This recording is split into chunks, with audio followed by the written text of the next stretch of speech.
आगामी लोकसभा चुनाव में अल्मोड़ा लोकसभा सीट अंतर्गत बागेश्वर जनपद की 2 विधानसभा बागेश्वर कपकोट में 100% मतदान के लिए जिला शिक्षा एवं प्रशिक्षण संस्थान में जागरूकता कार्यक्रम आयोजित किया गया। इस दौरान जिला निर्वाचन अधिकारी अनुराधा पाल ने कहा कि 100% मतदान कराने के लिए प्रत्येक आम वोटर का सहयोग आवश्यक है ताकि स्वस्थ लोकतंत्र का सपना साकार हो सके। के लिए हम लोग हमारी टीम पूरी लगातार सक्रिय है पूरे फील्ड में।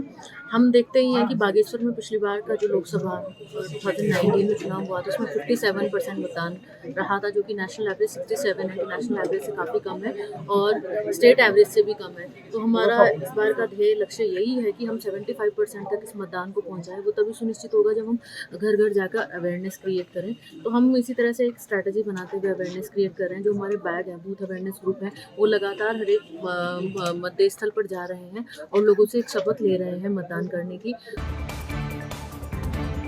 साइबर अपराध और ऑनलाइन धोखाधड़ी से बचने के लिए जिला विधिक सेवा प्राधिकरण टिहरी की ओर से विगत 15 से 29 फरवरी तक जिले में जगह जगह कैंप लगाकर जन जागरूकता अभियान चलाया जा रहा है। इसी क्रम में नरेंद्र नगर स्थित राजकीय पॉलिटेक्निक में जिला विधिक सेवा प्राधिकरण के तत्वाधान में 1 दिवसीय कार्यशाला आयोजित की गई। इस कार्यशाला में कॉलेज के छात्र छात्राओं सहित शिक्षक एवं शिक्षणेतर कर्मचारियों के अलावा स्थानीय लोगों ने भी हिस्सा लिया। ये राज्य विधिक सेवा प्राधिकरण के निर्देश में एक 15 दिवसीय अभियान चलाया जा रहा है साइबर सिक्योरिटी और सोशल मीडिया फ्रॉड के संबंध में, जिसमें जिला विधिक सेवा प्राधिकरण जगह जगह पे जाके स्कूलों में, कॉलेजों में, आम जनता के बीच में जाके लोगों को साइबर क्राइम और सोशल मीडिया फ्रॉड के संबंध में अवेयर कर रहा है। साइबर अपराधों से किस तरह से बचा जाए इसके बारे में विशेष रूप से जो हमारा प्रयास है कि लोगों को जागरूक किया जाए। साइबर अपराधों की जो बढ़ती प्रवृत्ति है वो इस समय सिर्फ पुलिस प्रशासन की जिम्मेदारी नहीं है कि वो अपराधों के संबंध में अच्छी विवेचना करे और उनका जो है दोषी को पकड़े, बल्कि हमारा भी ये दायित्व है कि हम अपने आप को इतना जागरूक बनाएं कि इस तरह की सोशल मीडिया के जो अपराध हैं उससे अपने आप को बचा सके। जो साइबर अपराध हैं, जो कभी कोई बैंक अधिकारी बन के फ़ोन करता है, कभी कोई बिजली विभाग का कर्मचारी बन के फ़ोन कर देता है, कभी कोई OTP शेयर करने की बात करता है, इस तरह के जैसे जितने भी अपराध हो रहे हैं इस तरह के साइबर अपराधों से हमें बचने की जरूरत है। जो इंटरनेट वाले वर्ल्ड में ये साइबर क्राइम एक आम जो आने वाला एक दौर है, इसके लिए सरकार की ओर से काफ़ी प्रबंध किया जाना होगा और ये अब जो साइबर जो वर्किंग फील्ड आएगी साइबर सिक्योरिटी, क्योंकि वही इन अपराधों पर अंकुश लगाने में कामयाब रहेगी।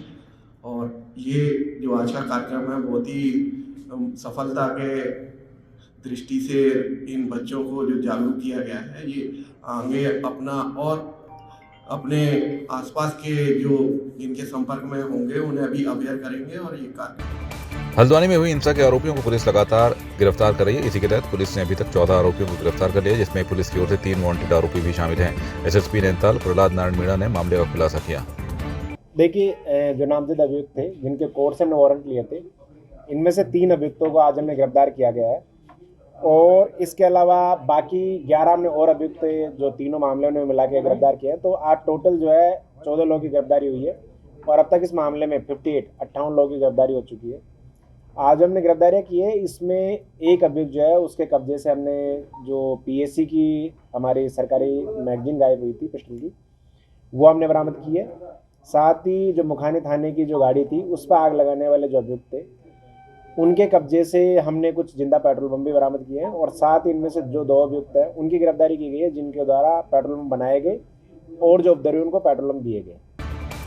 हल्द्वानी के बनभूलपुरा में 8 फरवरी को हुई हिंसा के बाद से वहां पर कर्फ्यू अभी भी लागू है, जिस पर जिला प्रशासन ने दिन का कर्फ्यू हटा दिया है, लेकिन शाम को 5 बजे से लेकर सुबह 6 बजे तक अभी भी कर्फ्यू जारी है। कर्फ्यू के बीच जनजीवन सामान्य हो चला है। दुकान खुलने से लोगों को राहत मिली है। इंटरनेट सेवा बहाल कर दी गई, लोगों की आवाजाही शुरू हो गई।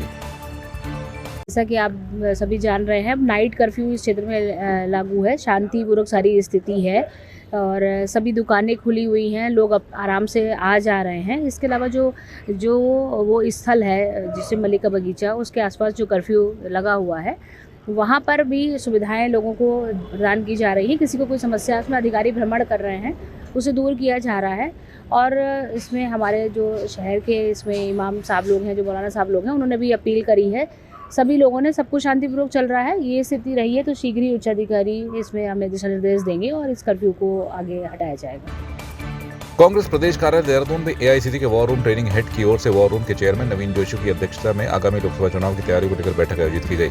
इसको लेकर प्रदेश महामंत्री नवीन जोशी ने कहा कि प्रदेश की 5 लोकसभा सीट के डेस्क हेड और कोऑर्डिनेटर को ट्रेनिंग दी गई है, जिसमें उन्हें बताया गया कि किस प्रकार से बीएलए से संपर्क किया जाएगा और कौन कौन सी योजनाओं को जनता के बीच लेकर जाएंगे।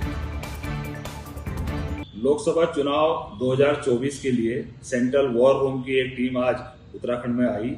उत्तराखंड प्रदेश कांग्रेस कमेटी वॉर रूम के जो हमारे 5 लोकसभा क्षेत्र के जो हमारे डेस्क हेड थे और जो हमारे कोऑर्डिनेटर थे, उनको आज हमने यहाँ पे ट्रेनिंग दी है और ट्रेनिंग में ये बताया गया है कि किस प्रकार से हम बीएलए से संपर्क स्थापित करेंगे और कौन कौन सी योजनाएं हम जनता के बीच में लेके जाएंगे।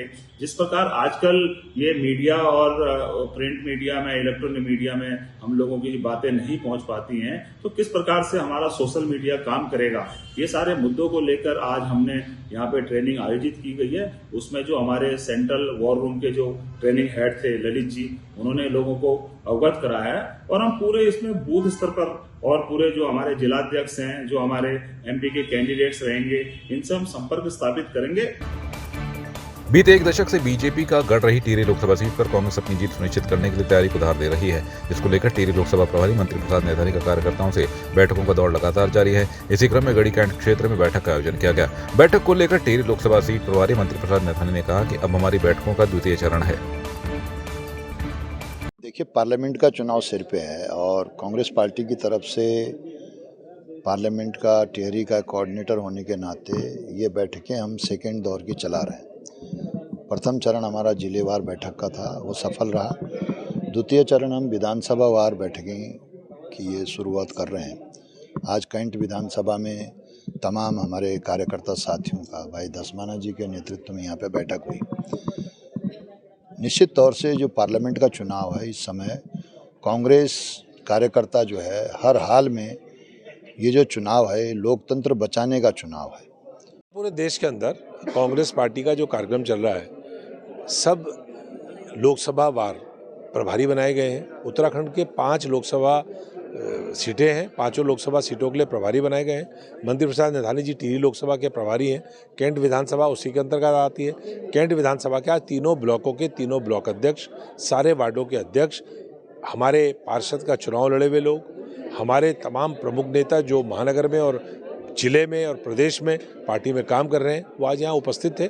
चर्चा करिए। नैथानी जी ने जो दिशा निर्देश पार्टी का है उस पर चर्चा हुई है। जिन मुद्दों को लेकर के महंगाई है, बेरोजगारी है, महिलाओं के खिलाफ हिंसा है, उपनल के कर्मचारियों का मामला है, राज्य के अंदर तमाम जो ज्वलंत विषय पिछले 7 वर्षों में राज्य की सरकार और 10 वर्षों में केंद्र की सरकार ने जो हमारे सामने खड़े किए हैं, उनको लेकर के हम जा रहे हैं।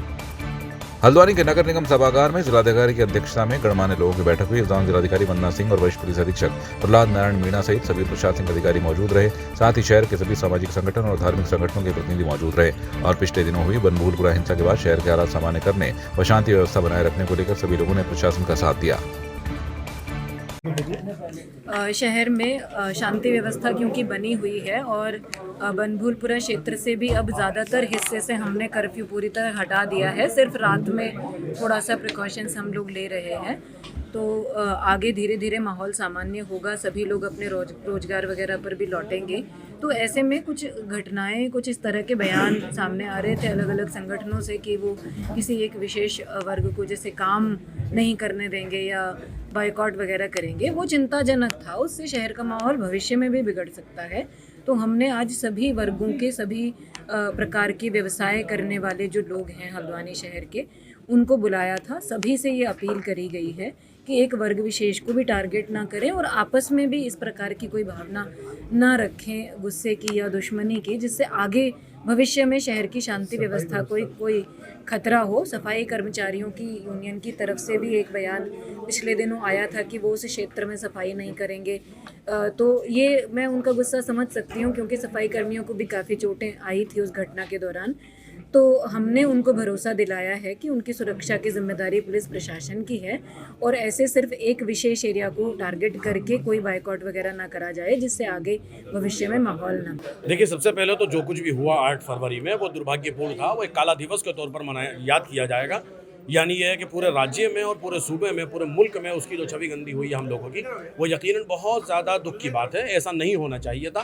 ख़ास तौर से देखिए, आप यानी पत्रकार बंधु एक मजबूत पिलर और कॉलम है हमारे लिए, और जो सफाई कर्मचारी हैं मजबूत कॉलम है। ये तो बिल्कुल निष्पक्ष जांच करते हैं आप हजरात, हमारा पक्ष रखते हैं। कोरोना यानी समझिए रेलवे वाले मामले में आपने जो रोल निभाया और जो निष्पक्ष हम लोगों की बातें उठाई हैं, आप लोगों के साथ जो पत्थरबाजी हुई और आप लोगों की गाड़ियाँ जली, बहुत ज़्यादा दुख की बात है। साथ साथ सफाई कर्मचारी जो निष्पक्ष तौर पर सफाई का काम करते हैं, सेवा भाव करते हैं, उन लोगों के साथ भी ऐसा हुआ, यकीनन बहुत ज़्यादा दुख की बात है। लेकिन हमें लग रहा था ऐसे मौके पर आप हजरात हमें कोऑपरेट नहीं करेंगे और हमारे जो है सफाई कर्मचारी कोऑपरेट नहीं करेंगे। लेकिन आज की इस मीटिंग में आने के बाद हमारा मनोबल बढ़ा और ऐसा लगा कि आप हजरात जो है, आपके दिलों में बनभूलपुरा क्षेत्रवासियों के लिए कोई नफरत नहीं है। हाँ अलबत्ता जिन्होंने दंगा किया है, दंगाइयों के लिए यकीनन आपके दिल में नहीं, मेरे दिल में बहुत नफरत है कि उन लोगों को कठोर कार्रवाई की मांग की जा रही है।